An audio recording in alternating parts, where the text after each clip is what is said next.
Hello again, everybody. This is Dan Clouser, and welcome back to the Journey of My Mother's Son podcast. Today I'm joined with the organizer and managing partner of Mammoth March, Michael Mitreuter.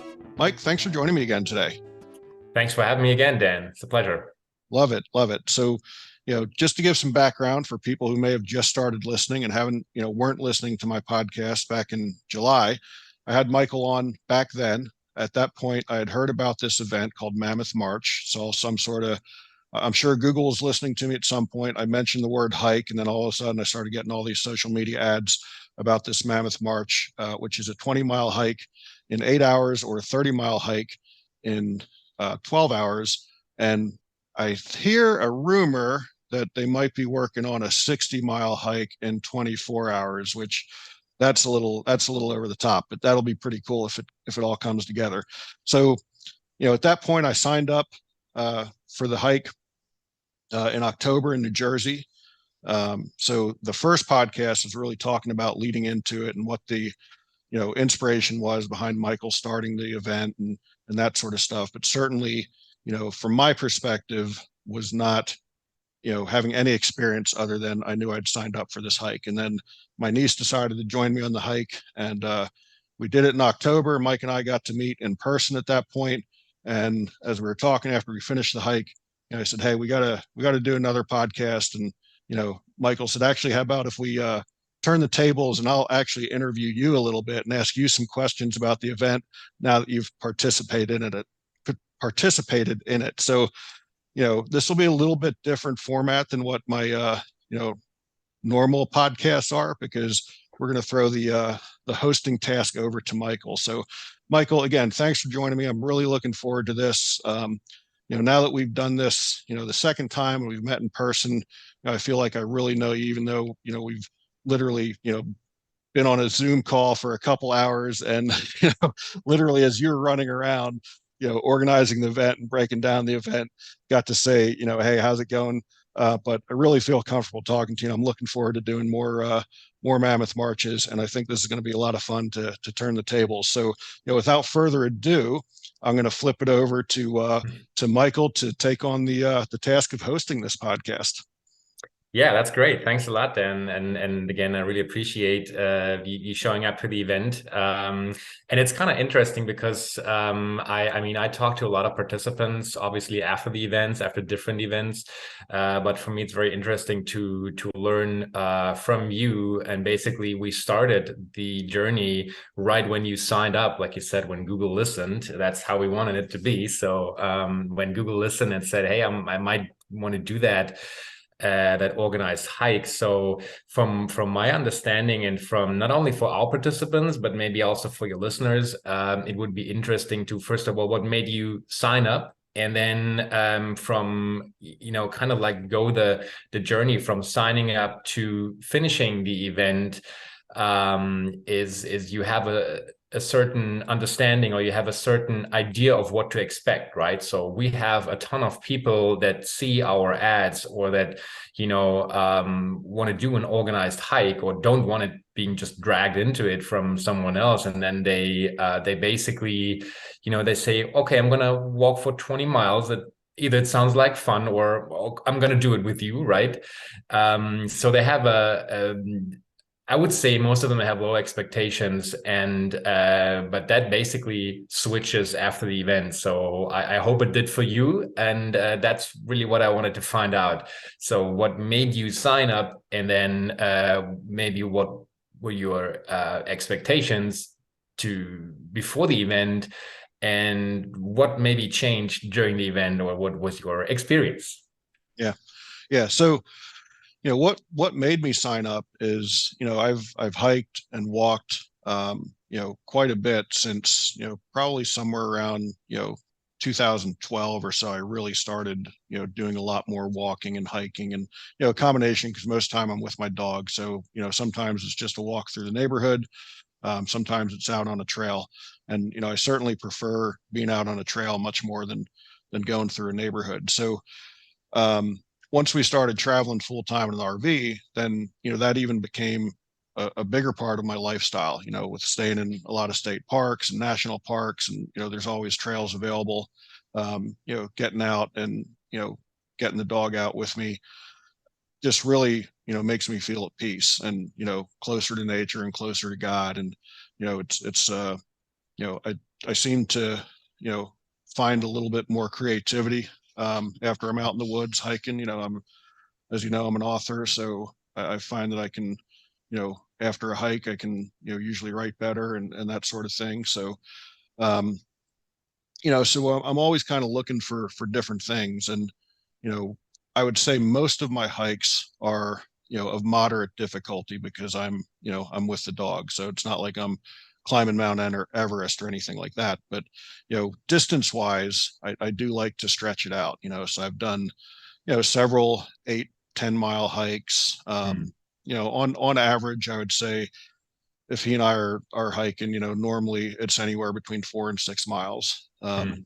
You know, there's occasions where it might only be 2 miles or 3 miles, but I would say on average we're probably, between 4 and 6 miles. So when I saw the ad, um, 20 miles, it was intriguing because I think at that point the longest one I'd done was about 12 miles. And, so right away I'm kind of thinking in my head, I'm like, well, 12 miles, I mean, it's over half to 20, Yeah, um, it's true. as a group event. I thought that would be pretty neat in and of its own right. Just starting off with a group of people. And again, I didn't know whether that group would be a group of 100 people or a group of 1,000 people. But it just seemed interesting. And again, coming from an event background, running a sports Mm. complex before we started traveling. Um, we had hosted some 5K races and stuff like that. So I knew the event side of it as well. So that, again, just the way my, strange mind works, that intrigued me too, knowing there's a whole Mm. lot of moving parts to put this thing together. But I kept thinking about it. And, again, whatever the algorithm's doing, I'd keep, a couple days later, I'd see another ad for MammothMarch. I'd click on the website, I'd look at it, I'd go away, not really act upon it. And then we we happened to be we were going through Memphis either right before or right after you guys did the Memphis event. Yeah, And back in April. Yeah. yeah, so we were going through right before it. And I remember like saying to myself, like, oh man, if it would have been another week later, we'd have been in Memphis while this event was going on. So I started digging a little deeper into the schedule at that point, and I saw the Jersey event, Mm. and I knew that we would be in Wisconsin in September, but we had to be back in Pennsylvania in early October. So at that point, I'm figuring, well, when we're done with the volunteer project in Wisconsin, we can, instead of going right back to Pennsylvania, we can go into New Jersey. I could do the event. We can go up and see our grandson in Troy, New York, and then come back down to Pennsylvania. Again, it's not, when you live in an RV, that's not a big deal. Yeah. 600-mile detour back to your, quote unquote final destination. So um, I had I'd reached out to you guys via email at that point to ask if I could take my dog. Um, Mm. and again, was immediately impressed because it happened to be, it's kind of one of those things, hindsight being 2020, because I think I sent the email the day of the Memphis event. And I remember after I hit send and I'm looking at the schedule, I'm like, oh, these guys are going to think like I'm an idiot. Like, why would you possibly email me on the day we're doing an event, sort of thing? And didn't expect a response for probably a week, which would have been very, very understandable. And I got a response the next day, and I was just like, wow, man, these guys took the time, Mm. to respond and answer this question. The day they had 1,000 other moving parts going on in their world. Um, so again, at that point, I was like, okay, I think this is probably a pretty good organization from that type of customer service and that sort of thing. So once we did get back into Pennsylvania in early May, I think I reached out about another question um, to your staff, and again, quick response. And then I signed up, and then at that point is when I reached out and I was like, look, this event, for whatever reason, just really intrigues me. I'd love to Mm. talk to somebody and have them on the show, and just talk about what made it happen. And, so again, it was immediately they put me in contact with you, and we did that, that first show back in July that aired Right. back Yeah. in July. And, the rest was history, so to speak. So that's really what, you know, led me to signing up, is I just thought, a 20-mile hike, that's a decent challenge. And, it was with having, 10 or 12-mile hikes under my belt, it was, pretty much, um, I thought that's stretching it out a little bit, but doesn't seem, totally beyond the realm of possibilities. I mean, one of the things, I've got a friend that um, runs a club called the Rim to Rim Club, which is for people who hike the Grand Canyon from the North Rim to the South Rim. Yeah, I heard of it. And that's a 23-mile hike, um, much more technically difficult. So probably not. Well, it can be done in the day, but you're literally starting like 4 o'clock in the morning and going the whole day. So most people do that in 2 days. So when my friend Michelle and I, like, the more we talk, I mean, she's done the rim to rim hike on several different occasions. So it's always been something in the back of my mind. I'm like, man, and I'll kind of pick her brain about, so what, tell me more about it. If it's a 2-day hike, where am I sleeping? What's, what's going on with that sort of stuff. Um, so your event again was kind of like a stepping stone, saying, well, I should probably try to do a 20-mile hike in a day before I would think of doing a, Mm. 23-mile rim to rim hike over the course of 2 days or whatever the case is. So I think that was a little bit of my logic as well, is it's just, a natural, you know, stepping stone to get to, wanting to do that rim to rim hike Mm. down the road at some point. So two questions then. So first of all, you ended up not bringing your dog, is that correct? That's And correct. so that's the first question. So we do allow dogs as long as they're leashed. Um, but you ended up not bringing him. Yeah. So as you know, the day of the event, there was rain in the forecast. And I think when we first got there, we arrived right around 6 o'clock in the morning. Even though I think my start time was like 8:30, but just, with the RV and parking, we wanted to Hmm. not be the last ones in the parking lot when you have a when you have a vehicle that size. So, it worked Right. perfectly. We were in like one of the first or second rows. Um, and at that point, I think they were calling for rain to start around 9:30 in the morning or something, if I remember correctly. And, even though our dog is in great shape, he is 13 years old. But I mean, he'll walk with me, you know, 15, 20 miles a week easily.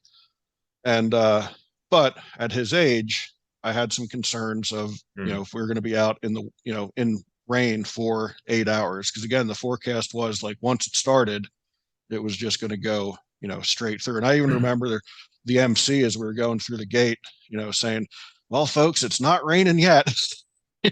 Yeah. And everybody's going out, fingers crossed. Which So that was helped. really, yeah, yeah. And that was really the decision, not to take him. Was the rain.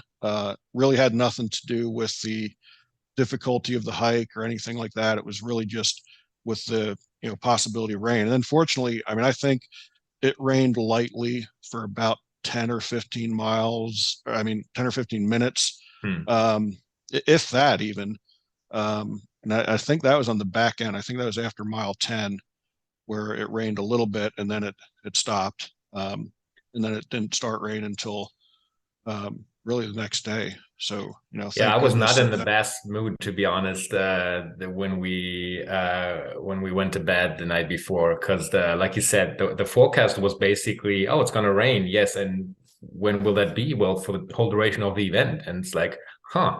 Not that we're not prepared for that, but I know that a lot of people don't show up because of it. I mean, it's a different story hiking 20 miles while, blue skies and a couple clouds rather than I mean, the temperature was never an issue, but it's still It weighs on you, right? It's 20 miles of rain, and that what the forecast was. That it's bad. It's pretty bad. But at the end of the day, like you said, I would say if it rained for a total of 60 minutes the whole day and it wasn't bad, that was it. So it ended up being the right decision to sign up. I mean to show up, sorry, and to do the event, and all the fingers crossed probably helped had to. No doubt about it. I know the dog was not happy when he saw me get in the backpack because he's like, we're going for a hike, we're going for a hike. And I'm like, no, not you today. So he wasn't happy, but I did actually walk him 16 miles a few weeks later. So he got a little taste of the longer distance hike, and he did great. He did absolutely great. It certainly wasn't Yeah. the level of difficulty as what the Mammoth March was, but definitely proved that he could do it for sure.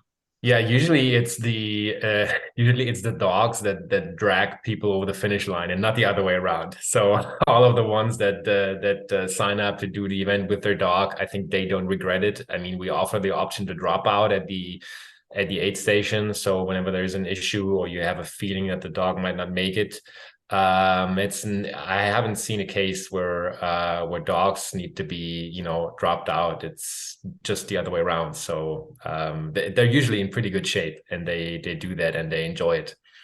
Yeah, yeah. And I think to part of your other uh, part of your question, about my expectations going Mhm. into that, I don't know that I really had, like, I honestly didn't know what to expect. Mhm. Again, I mean, I helped organize 5Ks and stuff like that, so you know, I knew a little bit about what might be happening, but really didn't have any idea. I honestly didn't think that the course would be as technically challenging as what it was. I know because you guys don't release the actual trail until a couple weeks prior to the event. So for whatever reason, in my mind, I guess I was thinking that for a large group hike like that it would be a little bit more of a moderate difficulty, Mhm. with that many people. Um, and not that it's good or bad in either direction. It's just kind of what I thought. I like, well, if you're going to have, Mhm. 1,000 people, or I think the actual number ended up being like 1,200 or something. I think you had told me. Yeah.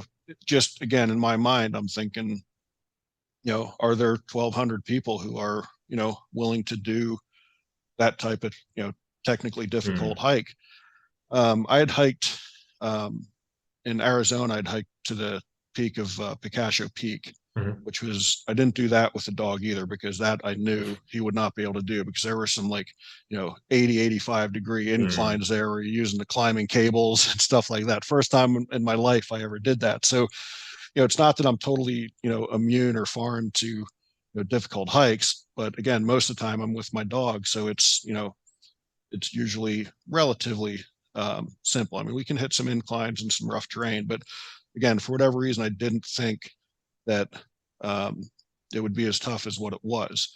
And I know when I first got the map, we were in Wisconsin doing this volunteer project, and because of the volunteer project, I wouldn't say that I was probably quote unquote training the way I should be.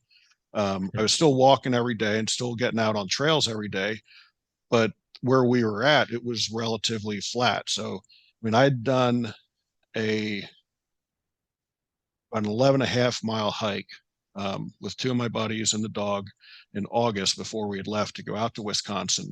And that was a difficult hike. There was a lot of incline, and, finished it, felt good afterwards, Yeah. the normal pain in the normal places. Um, but I wasn't able to do that, like once a week leading up to the Mammoth March. Once we got to Wisconsin, it was basically, I'm going, 2 miles, 3 miles, maybe. I think one day we stretched out to a 5 mile on a weekend. Um, so when I first got the map, I'm like, oh man, like, I'm not going to be ready for this. Like, I'm not Mhm. training the way, once I saw the course and the elevation gain, I'm like, oh yeah, I didn't expect this. I'm not sure I'm going to be in the right shape to yeah to do it with some of these elevation changes. Um, And, so going into it, I guess I was a little concerned about that. But then honestly, once you got on the course and on the hike, I mean, that second mile, um, Mhm.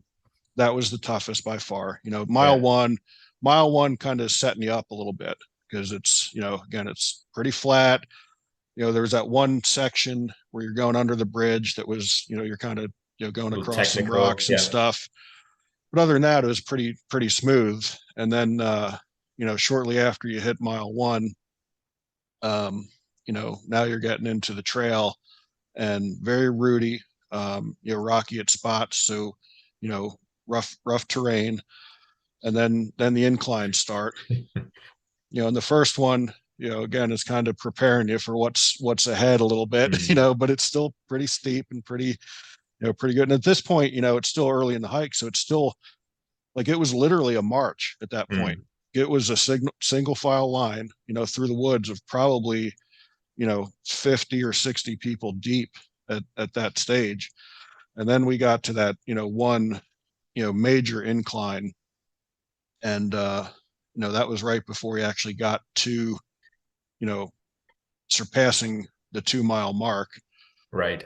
And, I think our pace in the first mile was like, 21 minutes or something. And we're like, oh, we're in good shape. And then, mile two took us 38 minutes. So it was just like, the Yep. wind just, you could hear the wind leaving your sails at that point. Like, man, I've got a lot to make up, if we're going to do this in 8 hours. Yeah, the good thing though is that once you manage to do that, and it's never going to be tougher for the remainder of the hike. So I think that's what a lot of people relate to, and maybe a lot of people that might listen that had done the event, and it kind of reflects what we did in what we received as review in a survey we did.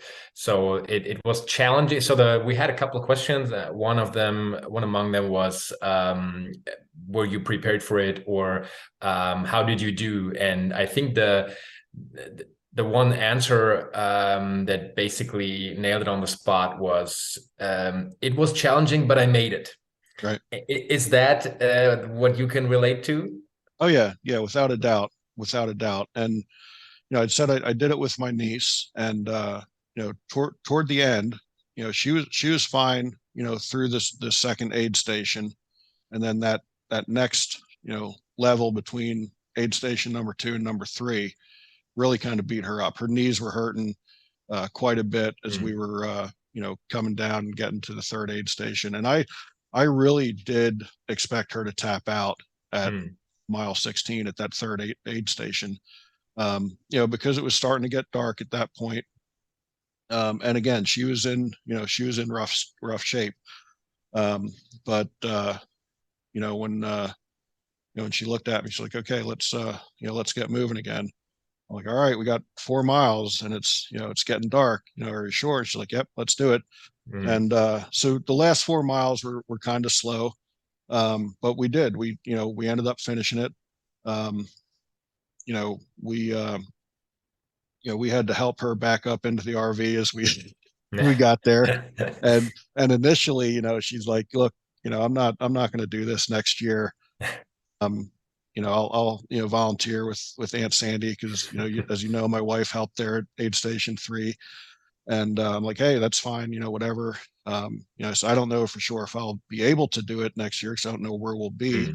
mm, And then a couple days went by, a week or so, and I get a text from her saying, I think I want to do it again because I felt that I slowed you down a little bit. mm. I think we can do it in the 8 hours, and I just got to train more. And um, she bought hiking poles. She goes, I think hiking poles will Mm. help take some of the stress off my knees. And Yeah.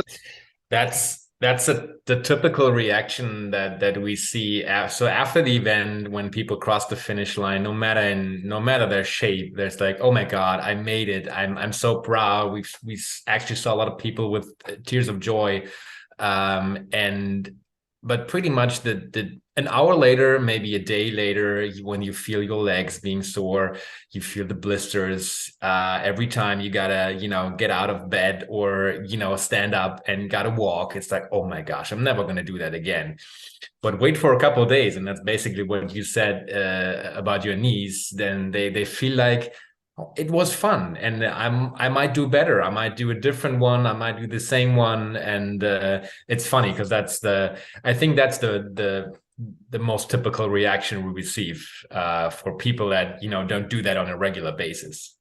Yeah. And I knew, like, when I was done, like, I knew, like, I would do another one, whether it was that one Mm. in Jersey or another one somewhere else, because obviously we have the liberty to, follow you if we need to. Mhm. So I knew right away, like, yeah, I'll definitely do another one. And it's hard to explain the feeling, Mm. when you cross that finish line. And I think, because we were, at that point we were one of the last, if not the last, that to come over. So it was, I think, one of the things for Rebecca was that, once we got there, it was still that sense of accomplishment, but then it Yeah. was still a little anticlimactic because everybody was gone. Mm. Like, there's 6 cars left in the parking lot, 4 of which belong to your staff. you know so it's like we got our medal and our certificate, and that was all cool, but there was also kind of this part, I think, even more for her than for me, of, you know wow, like, where's everybody at, sort of thing. And I think that's ultimately what was driving her then, as time went on, to say, you know what, we are going to do it. And then when we got a notification, um, I think it might have been 2 weeks out or whatever, you guys sent out a Mm. notification saying, registration will open for, Jersey 2023, and, on this date. She actually sent me a text and she's like, I'm definitely going to do it. Are you going to sign up? Registration opens in 2 weeks. And at that point, I still didn't know for sure what our schedule would be. And I'm like, if we're in Mm. the area, we will. Um, but I won't know that for sure for another, couple days. And then I did get confirmation that we have to be in Pennsylvania again in October next year. Mm. And so, we, the day register, actually, we both signed up the day registration opened. And then That's my pretty one cool. law. I didn't tell you this before we started recording, but my one son-in-law actually signed up then as well, like 2 or 3 days later, because we were telling him about it, and he was saying, "Yeah, I would love to do it with you guys. It sounds really cool."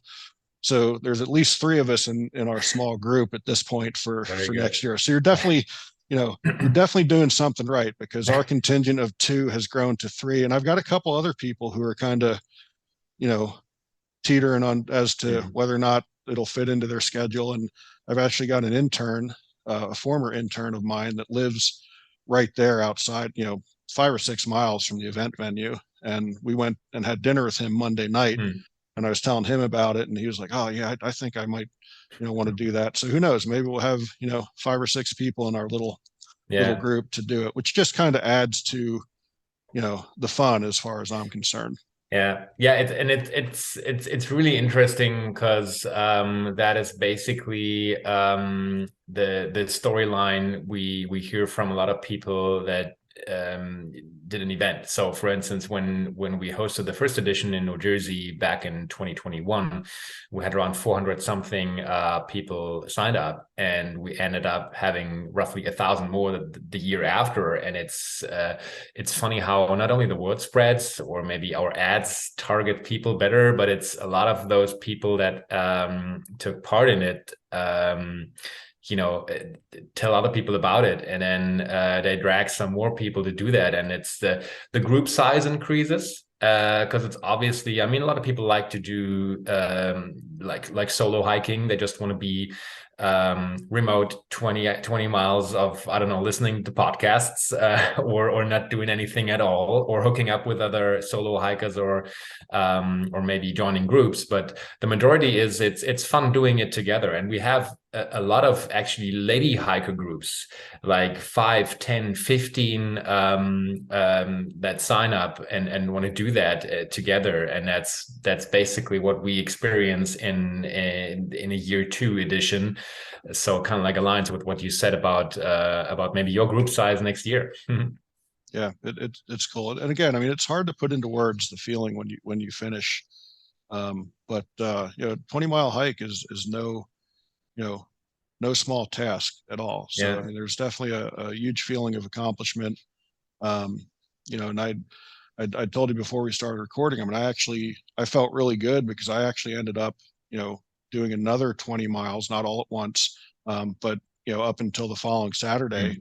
And again, some of those were just walks around a college campus and stuff like that. But there was another, probably 11 or 12 miles combined on trails that week. So I ended up, hiking 40 miles that whole Mm. week, which I felt was a pretty good accomplishment considering what I'd gone through, you know, on Sunday, and Yeah. then again didn't hike at all. Didn't all I walked on Monday was from the RV to the Cracker Barrel and back. We did laundry on Monday before we went to have dinner with my old intern. Um, so Monday was definitely the recovery day, but then Tuesday we walked like two and a half miles just around Mm. our grandson's college campus up in Troy, New York. And yes, I felt pretty good. I mean, my thighs, the balls of my feet hurt Mm. afterwards. Um, my thighs hurt. My calves hurt a little bit. Probably the worst part was just the chafing. You know, so so they definitely had to make an investment in Gold Mod this the day Yeah. after the hike for sure. Probably TMI for most of the listeners, but hey, it is what it is. Yeah, no, that's I think that's and our courses are so different compared to other to from event to event. Basically, the New Jersey one, yes, I have to admit it's one of the more challenging ones. But you can also do a 20-mile hike we offer in Florida, and I mean, we both know Florida, there is no incline whatsoever, but it has other challenges, like, maybe a little more heat, maybe humidity, and something that maybe doesn't wear down in your feet, like blisters and stuff, but it has other challenges. So, and basically the Memphis one, I describe it as the New Jersey one without incline. So that's probably more like a walk than the one in New Jersey is a hike. So, um, but I have one more question, because that's what I'm interested the most. I know you didn't do that with your wife, you did it with your niece, but a lot of people do that with their either their hiking buddy, their wife, their daughter, whatever. So you spend like a stretch of 8 to 12 hours hiking together. Most of the groups stick together, so you kind of like align to the pace of your hiking buddy. And I think a lot of people that are being out in nature for an event like that for 12 plus hours, or let's say 10 plus hours, what are you going to do the whole day? I mean, you walk, you hike, and I know that a lot of people hook up with other groups, and then you pass a group, and then they pass you and whatnot. So it's always fun. You get to know like-minded people. But maybe you can, in a nutshell, what did you do to complete the 20 miles, and what did you do throughout the whole day? Yeah, it's funny that the way you described that, because that's exactly the way it was for us. And again, early on, you're just in a big group until things start to separate. And then once you get to aid station one, then it kind of thins out, Mm. quite a bit. You're not in as much of a group. So like after between aid station one and two, there were these two guys that we just kind of were at the same pace with at this particular time. And so we started talking to them. They actually, one was from the Philadelphia area, one was from Cherry Hill, New Jersey. The other was from Yardley, just north of Philly. And so we were kind of talking, and we probably walked with them for, I bet you 2 or 3 miles. And then my sternum strap on my backpack kind of came apart, so I had to stop and repair that. And they kept going. And then there was these two women who, like you described, like we would pass them, and then we'd stop for a snack break or a water break, and then they'd pass us, and then you know we'd end up passing them again. And I think we did that 3 or 4 times till we finally got to aid station three. And each time it was like, oh hey, you again, and always a nice little conversation. But it was neat to those were really the only two instances where we were Well, actually, I lie. Then in the last section after aid station 3, there was there were two sisters that were from somewhere up Mm. in upstate New York that we were talking to a little bit, and the one sister was was kind of lamenting about why she allowed her other sister, who I guess is much more of an avid hiker, to talk her into this. And then the other sister was like, "Yeah, but I'm so proud of you, sis, that you've come this far." And that was similar to the relationship that Rebecca and I had at that Mm. stage of the hike, because she was lamenting as to why she agreed. It started off as she was joking as we started. She goes, "Oh, look, just think, we're going to look back on this and we'll be like, hey, remember that time we did this 20-mile hike?" And then in that last leg, each time we had another incline, she'd be like, "Why did you say this would be fun? Like what?" So it's kind of funny to see that their relationship was similar to the way ours was at that point, and then again to see to see how Rebecca, after we had finished the hike, how she went from "no way am I doing this again" to sending me pictures of look, I just saw these hiking poles on REI. I'm gonna I'm gonna order them for next year. But as far as what we talked about, I mean, it was everything. I mean, everything from the weather to Mm. after aid station 1, we'd kind of given up on the pace. Like at that point, we knew we weren't doing it in the quote unquote 8 hours, so it was just a Yeah. matter of finishing at that point, which is what I think is cool, because there's nobody there, you know, clicking the stopwatch when you leave or clicking it when you get back. I mean, I kept it on my phone and on my app that I was using, obviously. Um, but, it was, you know, it's literally challenging yourself. You're not out there Yeah. against anyone else. And I remember we had passed, when we were on the mile 2 incline, there was a group of about 3 or 4 women that we were talking to. And when we got to that one lookout and we were kind of all taking Mm. pictures, that was the reward for the incline, is when you finally get there and you It can truly is. Yeah. hawks fly and stuff like that, was pretty awesome. So we were talking to them for a little bit, and then they separated from us around aid station 1. But then we we passed one of those women later on between aid station 1 and 2, and we'd commented to her like, "Where, what happened to your friends?" And they're like, "Oh, they left me behind. They were going a little faster than I was." And she made this comment. She said, though, "But that's okay, because it's my race, my pace." Yeah. And we thought, what, that's a great kind of metaphor. And it's the same way with life. And I think you and I talked about in the first, in our first show that we did, is the whole event is really a metaphor for life. You're just constantly, it's going to get painful. There's going to be some ups and downs. You're going Yeah. to get sore at times, but as long as you just keep putting one foot in front of the other and keep moving forward, you're going to get to the finish Mm. line. And that's exactly what life is. Yeah, and I think actually the day and like I mentioned earlier, you spend the whole day with us. So it's not, even if you sign up for a marathon, you have some kind of pacemaker behind you. You have some kind of time. Either you want to beat it or you just want to finish it. But the duration of the event is for, like I said, 8 to 12 hours. So, and it's fun because, like you mentioned, with the ladies you passed or the sisters you passed, and they and they told you about their story. And I don't know if I shared that the last time we spoke, but we also had a couple of sisters that signed up for, I think it was last year's edition in Ohio, and they said, well, we always wanted to do the Appalachian Trail together. We've been planning that for I don't know how many years. And Mammoth March, that 20 miles of hiking, is the closest we ever came to that, right? And it's not a replacement, I mean, obviously not, but it's rewarding to see that for them, the day spent together was really worth it. So they spent that 10 plus hours together. I mean, driving to the venue, getting back home. They've been pretty much together for the whole weekend, I think. And that's for them, it was kind of like a replacement for something they didn't have or didn't find the time to do.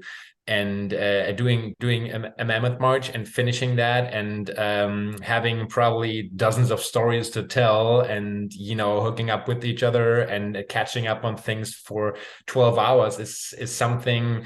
I mean, you don't get together sitting in a cafe and chatting for 12 hours, right? So, but you do the challenge and you basically have so much to talk about, and there's probably hours where you don't talk at all, and that's what the whole event and when doing it in the group is all about. So it's in a way it's also quality time. I'm not want to diminish the physical mental challenges, but overall it's in a way a different quality time than you would spend at home, right? Yeah, without a doubt, without a doubt, it is definitely, it's different, and it's amazing, you know, what you find yourself talking about, whether it's music genres or whatever. Like when we were on that last leg and it was starting to get dark, and I reluctantly had to put on the headlamp that I had sworn I wasn't even going to bring with me because there would be no way we'd finish in the dark. At some point, it was at aid station 3 where someone had mentioned to us that they'd seen a bear cub on that, Mm-hmm. I guess, between 2 and 3. And so as it was getting dark and we got our headlamps on, I started playing music on my phone. And it was funny. The first song that came on was actually "Take It to the Limit" by the Eagles, which was very, very fitting. And then it was funny that some of the songs that came on were very fitting for the moment we're in. But Rebecca's like, why did you decide to play music? I'm like, oh, I'm really not playing it for us. I'm playing it for the bears to keep them away, because Yeah. the last thing you want to do is startle a bear in the dark off a trail. Like if you give them warning and there's music playing, they'll go somewhere else. Like they're not sitting there waiting to attack you. They attack you because you scare them. you know? Yeah. So the music is more for the bears than it is for us at this point, but we'll enjoy it too. So, um, but yeah, it is. It's amazing what you find yourself, you know, talking about on, when you're together for 11 hours out in the middle of the woods, Right. and we And even it's talked about, at one point, I don't remember if it was her or I mentioned, hey, we're just taking a walk in the woods. And then so we started talking about that movie, A Walk in the Woods, about the two older gentlemen who had, walked a portion of the Appalachian Trail and that sort of mm. stuff. So yeah, it's amazing stuff that'll trigger you and bring up a topic that you end up talking about for 10 or 15 minutes. Yeah. About the bear cubs, they were cited a couple of times throughout the event, but always if there's just a few people around. And so we had a couple of inquiries because the whole area had seen a lot more bears than the year before. So it was a concern to some of our participants, and it's like, hey, during the event, you don't have to fear anything because basically they are afraid of you, and not the other way around. And with a couple thousand footsteps and people making noises, even while just walking, you don't have to worry about anything. If you want to worry about something, you worry about our staff marking the trails the day before. So, Yeah, and that's exactly, if there was one kind of, minor disappointment, it was the fact that we really didn't see hardly any wildlife. And that is, again, because when you have 1,300 people rolling through the woods, like, I don't care if you're a squirrel or a bear, like you're nowhere near that trail. There's way too yeah, much activity for you. So apart from the lookout where we saw some hawks flying and stuff, like even birds, there weren't a lot of birds that we saw. There were mm, some. So if there was a minor disappointment, that was it. But yeah, for anybody who's concerned about that, like what you said is exactly right. With 1,300 people on that trail, the last thing you're going to see is, it's not like the bear's hiding behind the rock yeah, waiting for you. Like they don't want any part of you, you know. yeah, So, that's true. but No, but I think I really appreciate you talking about the event, like you said, when we've flipped the switch a little bit and discussing of your expectation. I think it like I said, we talked to a lot of participants before the event, mainly after the event, and a lot of what you said I can relate to because I think a lot of people, and I mean it's still a new series. It's something when we target new areas, people still ask the same questions. Why should I sign up to hike 20 miles and pay for it if I can do it the day after for free, right? And I think that's kind of like the being part of an event that what runners appreciate about having an organized run. It's something new for people who don't want to run, can't run for whatever reason, want to join an organized hike. And that's just what you said. It's the reason they sign up is they're curious. It's a challenge. It's something to push your limits. It's quality time spent and everything. But other than that, you don't really have an expectation, or you can't really envision what the event and the infrastructure and the organizing factors of the event look like. And then after the event, you receive all kinds of feedback, and I'm happy to that you shared your feedback about the event and about the preparation, about the day off, and then obviously also the the days after. So I really appreciate that. Yeah, and it's funny that you had mentioned Memphis and Florida as far as the difficulty and the fact that Jersey is actually one of the more technically difficult hikes, because again, in the aftermath of it, and now Rebecca's the type of person that once she's onto something, then she's researching everything. So like she pulled up a couple YouTube videos that people had done, and one of them was the Memphis Oh Mammoth yeah. March, and she's like, they've got pictures of themselves sitting on park benches. She's like, that there was no incline there. And then she found the one in Florida. She's like, Florida, there's no hills in Florida. Why didn't we do Florida? Yeah. So that was actually one of my questions, and you answered it. Before we got to it was, what is, where did Jersey rank as far as Mm. the level of technical difficulty?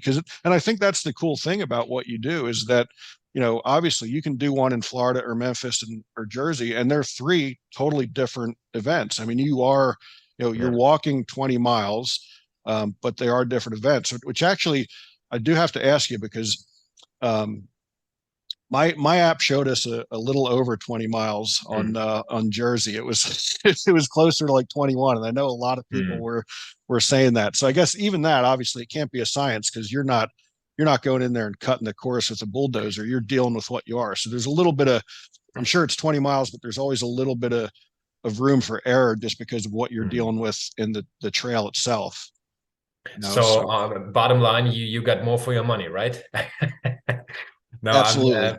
I'm joking. It's hard to find like a trail and a course that is 20 miles on the spot. That's pretty hard to find. And then I think what a lot of so when we try to put it together, some are like 19.5, some are 20.5. We always try to have it in that limits.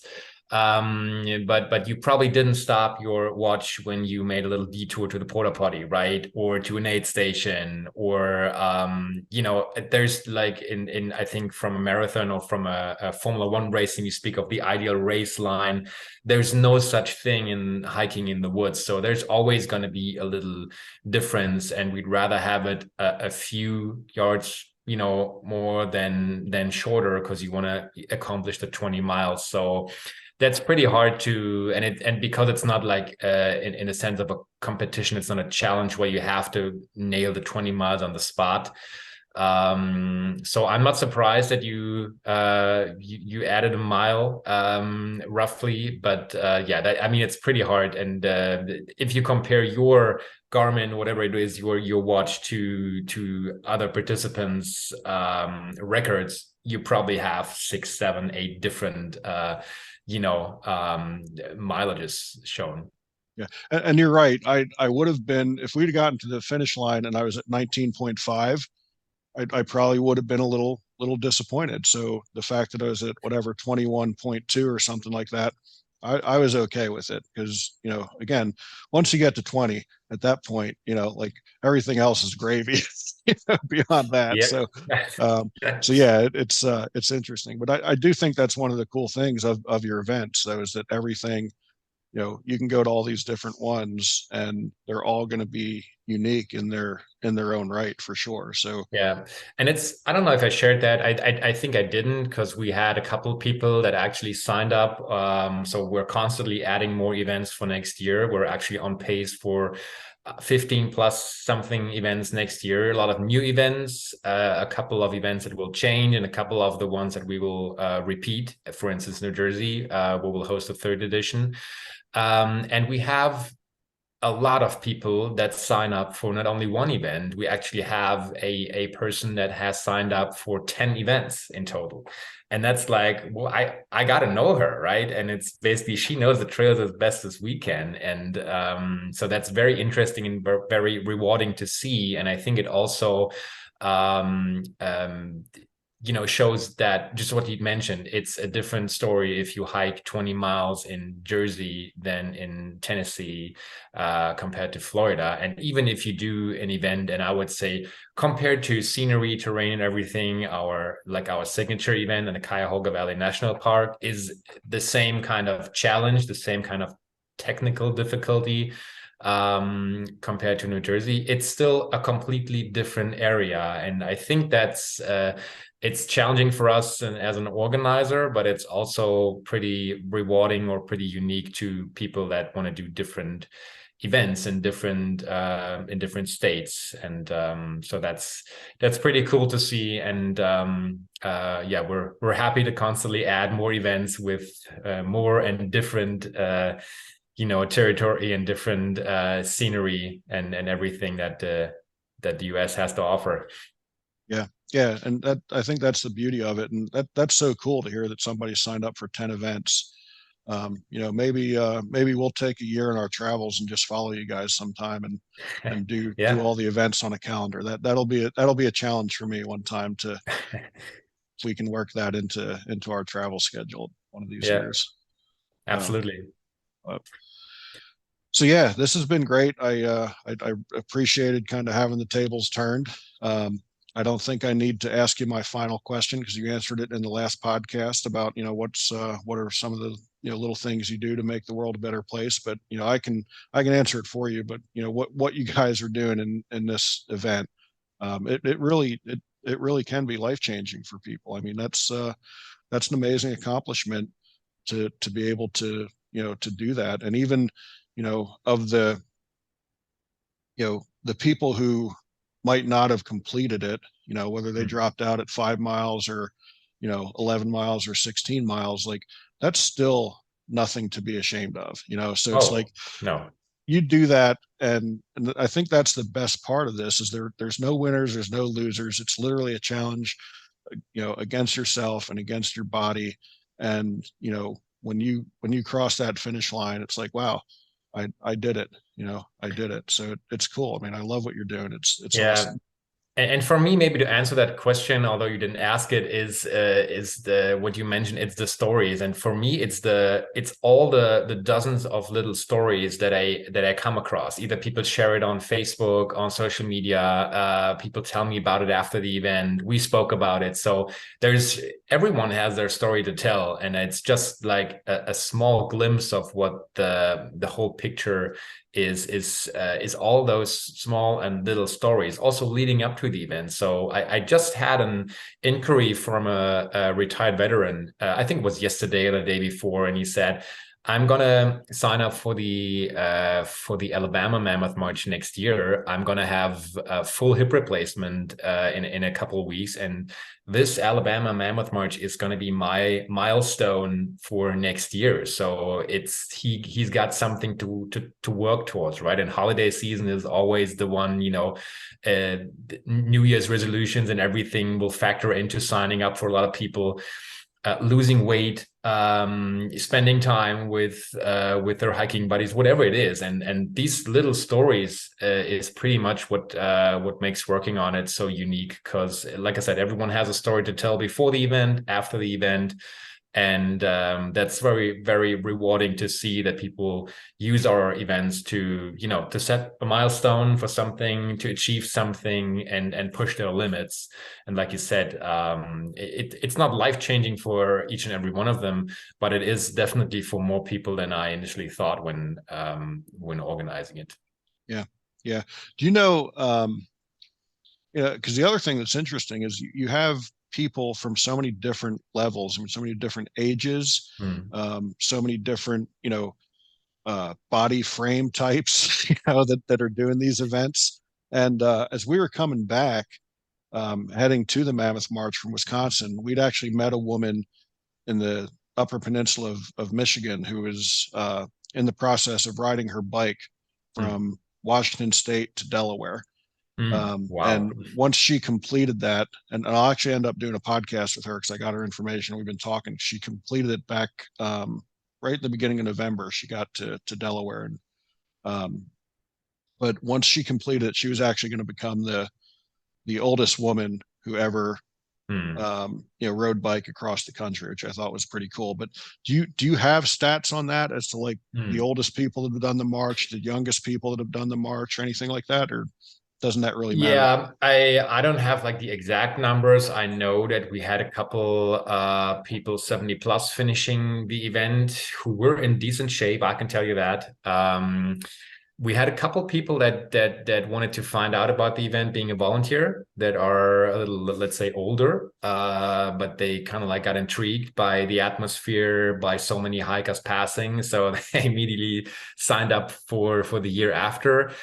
And I think the demographics is so if you have a lot of, let's say, in the industry of sporting, active participating sporting events, if you have running events, if you have maybe obstacle events, whatever it is, I think our age group is a little older.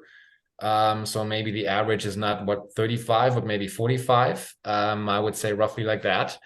But in terms of, yeah, there's a couple of I mean, what is old today, right? But I think a couple of people that you would consider, or they would consider themselves to be maybe too old to hike 20 miles in the woods at a stretch. We have a couple of them, and like I said, I know of a couple of ones that are 70 plus that did the event and want to do it again. And in terms of the youngest, so we technically only allow people to do it 16 plus. Okay. There's a little work around that if you have, an adult and a legal guardian basically signing the waiver for you. And we have a bunch of Boy Scouts that some of them have to do a 20-mile hike for another badge they got to earn or something. So we have a couple of younger guys, probably starting at 14, 15 plus, to do the event, either in the group of the Boy Scouts with their troop, the head of troop, whatever it is. So and then, I mean, on the other hand, it's something we also had people asking about, can I bring my 10-year-old? And we always say, like, well, technically we don't allow it, and we just want to, tell people and educate people that a 20-mile hike is a physically demanding activity, and it's also a mentally demanding activity. And I would strongly encourage people to think about that when they want to sign up a minor, if it's 10 years old, 12, 14, whatever it is. And the same with your dog, right? So not every dog is going to be in shape for that. So the youngest person, back to your question, the youngest person I think was probably about 14, 15, something like that. But from a demographic point of view, we have more women signed up than men, and I think we're just a little older than other active lifestyle sports. Yeah. Huh. That's interesting. Interesting.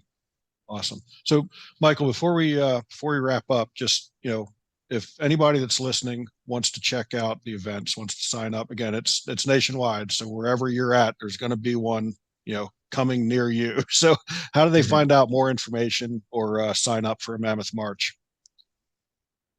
Well, the easiest way is probably just type in Mammoth March, one word, into Google, or MammothMarch.com, which is our website featuring not only the events and options to sign up, but also a lot of stuff you can use to prepare. So we have a couple blog posts dealing with how to prepare, what to expect. We have a couple of reviews, because no one can say better what the event is all about than guys like you, like participants, and we like to speak them for ourselves.